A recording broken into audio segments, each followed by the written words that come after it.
All right, everyone, welcome back to the show. Today, we're diving into a super intense and urgent topic.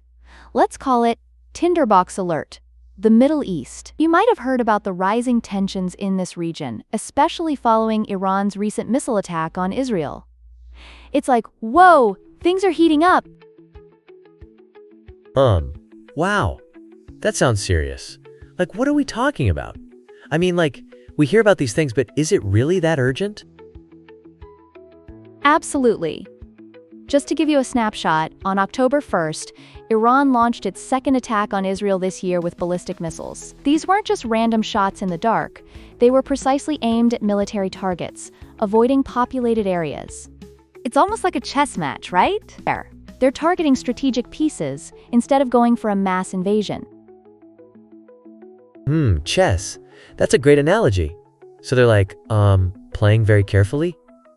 But then, wait, what happened with Israel's defense systems? I mean, did they just fail? That's kind of scary. Exactly. It's a major wake-up call for Israel. During this last attack, Israel's Iron Dome defense systems faced some hiccups, and a few missiles got through. Can you imagine that heart-stopping feeling when you realize your defenses aren't completely secure? That sounds so nerve-wracking. It's like, thinking you're protected in your own home, but then finding out a window is broken or something? What's going to happen next? Well, now everyone's waiting to see how Israel will retaliate. Prime Minister Netanyahu has made it clear that Iran will have to face consequences. It's akin to a parent who, after some bad behavior, tells their child they will be grounded. There's a level of seriousness there. Right. But what could their response look like? I mean, it's not like they can just throw yard darts and call it a day, right? What are the actual military strategies? Laughs. Not quite the yard darts. Military planners are considering serious targets such as missile launch sites, economic infrastructures, and even nuclear facilities in Iran. It's certainly not just shooting back, it's about being strategic. Again, they're like players on a chessboard, contemplating their next crucial moves. Wow, that's like a video game strategy where you have to weaken specific bases or strongholds before you tackle the main boss, right? But what happens if Iran retaliates? Perfectly put. And here's the kicker.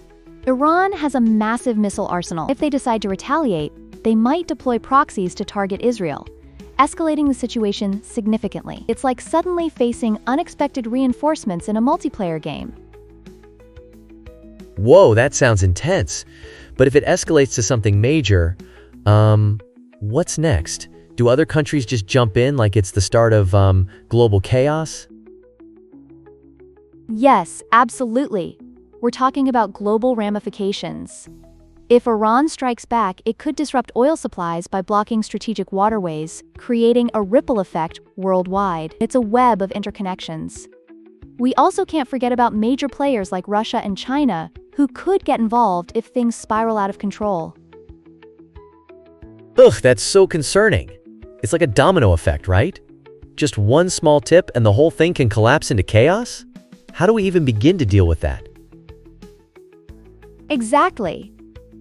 And that's one of the reasons everyone is on edge right now. So to sum it up, if Israel ramps up its military response, it could spark widespread regional conflict and potentially even lead to World War III. The stakes are incredibly high. Wow, it's almost like we're living on a fault line of, history. So what comes next could really change things for generations. This is crazy.